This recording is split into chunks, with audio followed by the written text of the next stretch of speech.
Hello everybody. Welcome back to my channel, Reality TV Africa. And yeah, over here guys, we love reality TV and we basically talk about the shows that I'm watching, reality TV shows in Africa. So this review is for Ruch, episode 9, season 1. And guys, I know I am running late with this one. I mean, we're already well into the next week and the episode aired last Friday. But I mean, life is happening and I'm trying to be as consistent as possible. Also, I started the reviews and I'm gonna go all the way to the end with it. Yes, so like I said, this is season 1, episode 9 of Ruch. If you're new here, I am Reality TV Africa, and basically I like to rate the episode out of a 10. I don't know if you guys have watched the latest episode. I'll give it a 7. I'll give it a 7 out of 10. I mean, I'm really generous with my ratings. If you see me giving it a below a 5, just know it was a terrible episode. Anyways, I'll say the running theme for this episode was compromise. Basically, guys, I don't know if we are misunderstanding the meaning of the word compromise, because it's always the women who are being asked to compromise. I mean, the meaning of compromise is you come meet me halfway, you other person meet me halfway, and we agree and come to an agreement to move forward. But the way I'm seeing this definition of compromise is always the women being asked to sacrifice one thing or the other for the sake of whatever the men are asking them to do. Case in point, let's start with Risper Faith. So Risper is basically with her hubby, and her hubby is telling her that he wants to have a new kid and he wants her to move to the US because that's where he's based. He's home now to visit and touch base with her, but he's based in the US, she's based here. Now, I don't know if this is all for a storyline, because that's what it's giving, because even when they were having their conversation at the breakfast she took him for, he was laughing when they were meant to be having a really serious conversation. And she's asking him, what am I gonna do in the US? And he's laughing and telling her, I'll take care of you. I'm like, is this the time to be laughing, or is this like funny? Something about that was just not adding up. Guys, correct me if I'm wrong. I don't know. Maybe I'm overreading into things.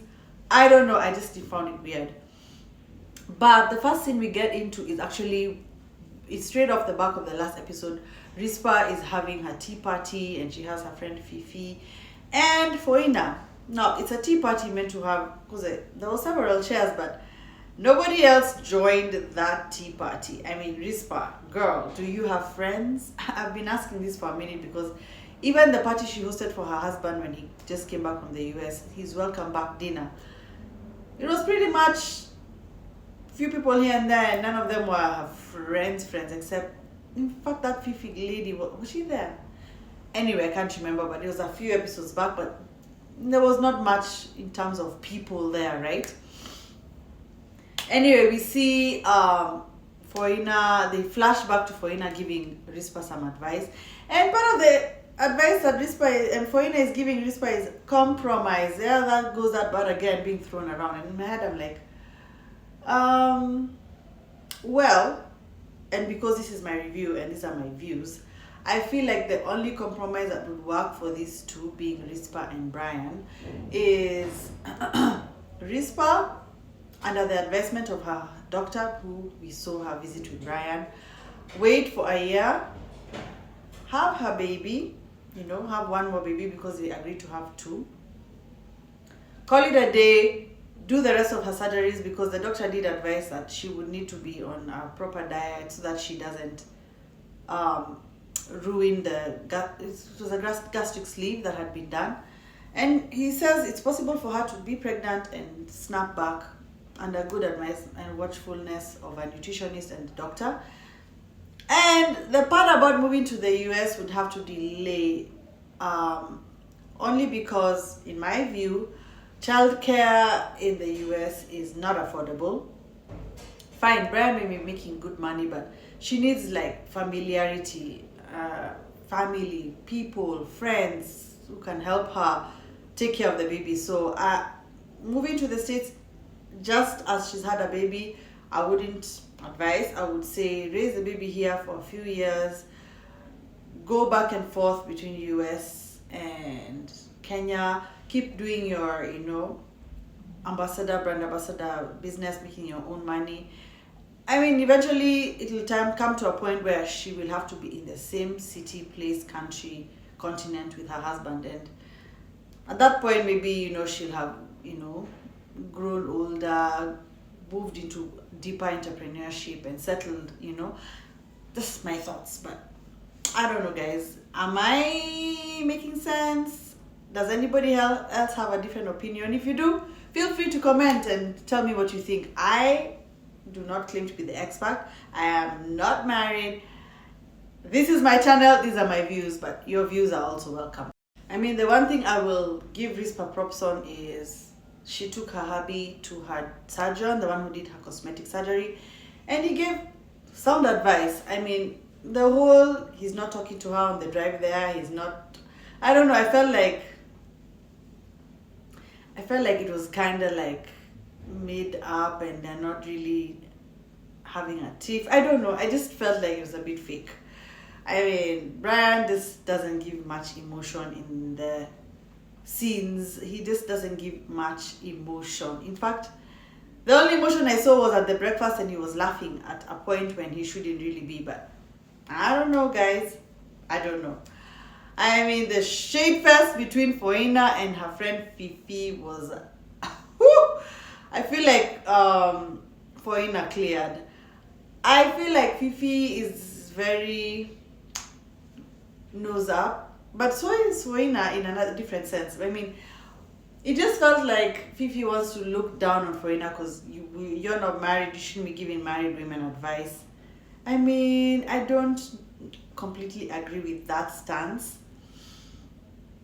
Risper was oddly quiet and not even trying to, break up the fight or the argument between Foina and her friend. I just felt like, girl, like, yes, it's a show, yes, it's a reality, yes, it's drama, but step in and go like, ladies, it doesn't need to get so deep, we don't need to go so low, let's chill, like something, but we get it.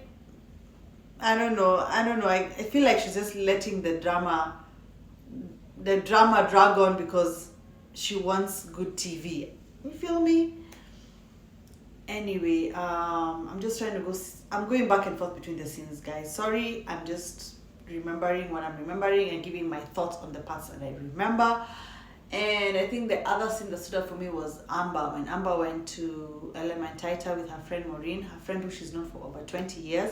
It's good to see these people who have been friends with them for very many years. This friend of Amber's called Maureen, who knew her before she was Amber the brand, And we see Amber with her friend and they're at the poolside and they're joined by the African bride design lady. Never seen her in my life. It was good to put a name to the face because we've seen all these gowns she's made for the Real Housewives of Nairobi, all the reality stars and even these big events and the actresses and what will attend like galas. She makes gowns, okay? And I guess she's Amber's, gown designer and she was coming. I don't know. Okay, I felt like, why would you come Elementaita is not near Nairobi. Elementaita is hours away from Nairobi. So for her to come all the way just to film that scene and found it weird, but I mean, talking about, Amber, you're not picking my calls or your PA is not picking my calls and then you come all the way to Elementaita. How did you know she was there? Anyway, that was just a bit staged to me. But the conversation they had was really interesting because, again, here we get the compromise of it all. Look, one thing I'll agree with, and I'll agree with Amber, is the man has not legally married her. So for him to kind of come with all that energy about, girl, I'll give you the same money you're getting for the nightclub appearances, and you stay home and be a wife. Wife where? Wife me first in real life. And I like that Amber is awake to that. But all the same, even if she was married to him, she needs to be wise and smart about the things she lets go of. Because in truth, and this is what I keep saying, where is the compromise from the man's standpoint? What is he really giving up? As women, we give up so much. We give up our independence. We are bringers of life. We are emotional gatekeepers of the husband, the children.